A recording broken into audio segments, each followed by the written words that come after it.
Hello friends, welcome back to my channel. আর আমি রিম্পা আবারও তোমাদের সামনে চলে আসলাম একটা লং ভিডিও নিয়ে।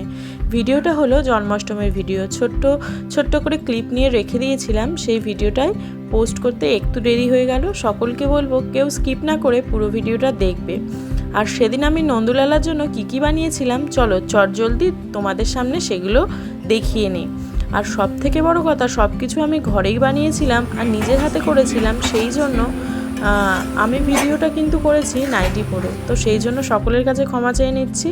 তোমরা কিন্তু কেউ আবার বলো না যে বাবা আবার নাইটি পরে ঠাকুরের পুজো, এরকম কিন্তু অনেক মেম্বারই আছে। তো সেই কারণেই আগে বলে নিলাম বা আগে তোমাদের কাছে ক্ষমা চেয়ে নিলাম। আমি যেটা কমফোর্টেবল ভাববো সেটাই তো পরবো বলো। আর সব কিছু নিজের হাতে করেছি, তোমরা ভিডিওতে দেখতেই পারবে, সেই কারণেই। আর দেখো, ঠাকুরের জন্য বানিয়েছিলাম ক্ষীর, ছানা, লুচি, সুজি, আর এদিকে করেছি মালপোয়া। তো এখন দেখো ভাজছি আমি মালপোয়া। আর আমি নিজেও ভাবতে পারিনি যে এত কিছু আমি নিজের হাতে করব। আর সব থেকে বড় কথা, তোমাদের দাদাভাই একটু হেল্প করেছে, কিন্তু ভিডিওটা কিন্তু পুরোপুরি তোমার দাদাভাই করে দিয়েছে। সেদিন কিন্তু আমি বলিনি ভিডিওর জন্য যে ভিডিওটা করে দিও, সে নিজের থেকেই ছোট্ট ক্লিপ নিয়ে রেখেছিল। আর সেটাই তোমাদের সামনে দেখো তুলে ধরতে বড্ড লেট হয়ে গেল। আর এই দেখো, এদিকে হলো এত বড় তাল এনেছিল। সব থেকে বড় কথা, তাল থেকে পালটা যে বেরোয় সেটা কিন্তু আমি বের করতে পারি না, ওটা তোমাদের দাদাভাই বের করে দিয়েছিল, সাহায্য করেছিল আমাকে। আর এরপরে বানিয়ে নিচ্ছিলাম তালের বড়া। তো এই ওয়েদারে কে তালের বড়া খেতে পছন্দ করো কমেন্টে জানিও কিন্তু। আর সব থেকে বড় কথা, ঠাকুরের ভোগের জিনিস টুকটাক সবই আমি মোটামুটি পছন্দ করি। আর সব থেকে বড় কথা, এই নিজে ফার্স্ট টাইম কিন্তু আমি এই তালের বড়াটা ভেজেছিলাম, জানো তো, খুব আনন্দ লেগেছিল। আর সব যে নিজের হাতে এত সুন্দর গুছিয়ে করতে পারবো সেটা কখনো ভাবিনি।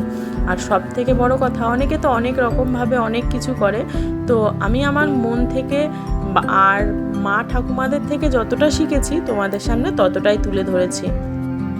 ভুল ত্রুটি হলে সকলে ক্ষমা করে দিও।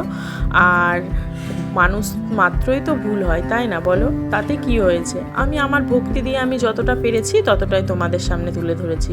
আর সব থেকে বড় কথা, আমরা তো একদম নিম্ন মধ্যবিত্ত ফ্যামিলি, তো সেজন্য যতটা গুছিয়ে দেওয়ার মন থেকে দিয়েছি, অত ডেকোরেশন ভালোভাবে সাজিয়ে সেইভাবে করতে পারিনি। দেখো, কথা বলতে কিন্তু সব কিছু ঠাকুরের সরঞ্জাম রেডি। এখন বাকি নন্দুবাবুকে স্নান করা। তো স্নান করানোর জন্য একটা কাঁসার পাত্র নিয়ে নিয়েছি, আর তার মধ্যে কিছু ফুল আর তুলসী পাতা দিয়ে তাকে বসিয়ে দিয়েছি। তো দেখো, তারপরে তার মাথার উপর দিয়ে কিছু ফুল ছড়িয়ে দিলাম আমি। আর তারপরে একে একে ঘি, মধু, দুধ, গোলাপ জল, গঙ্গা জল সব কিছু একে একে অর্পণ করে তাকে ভালো করে স্নান করিয়ে দিলাম। আর স্নানটা কমপ্লিট হয়ে গেলে তারপরে তাকে দেখো কত সুন্দর একটা সাজ দিয়েছি আমি। তো তোমরাও অনেকে অনেক রকমভাবে করেছো, সকলের ভিডিওই আমার সামনে এসেছিলো। আমি যাদের ভিডিও এসেছিলো দেখেছি ও কমেন্ট করেছি। সব থেকে বড় কথা হলো, এই নন্দুর কপালের যে টিপটা দেখছো, এটা কিন্তু আমি ওর আগের বছর জন্মদিনে আমি ওকে দিয়েছিলাম বানিয়ে। এবছর সেরকম কিছু করতে পারিনি, তবে ভগবান চাইলে নিশ্চয়ই পারবো। তো তোমাদের সকলকে বলছি, সকলে কিন্তু আমার ভিডিওটা দেখে লাইক কমেন্ট করো আর আমাকে একটু ভালোবাসা দিও। সব কিছুই তো তোমাদের ভালোবাসার জন্য, তাই না বলো? আর সব থেকে বড় কথা, জন্মাষ্টমীর দিন যে সব কিছু এতটা গুছিয়ে এতটা সুন্দরভাবে আমি নিজে করতে পারবো। দেখো আমার লাড্ডুকে কত সুন্দর লাগছে না বলো? আর সব কিছু যে এতটা করতে পারবো যেটা বলার।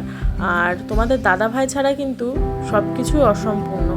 আর সে এতটা ভিডিওটা করে রেখেছে বলেই কিন্তু ভিডিওগুলো তোমাদের সামনে আমি তুলে ধরতে পারতাম। না হলে আমি কাজ করব, মানে ঠাকুরের কাজ করব কতক্ষণে আর ভিডিও করব কতক্ষণে বলো?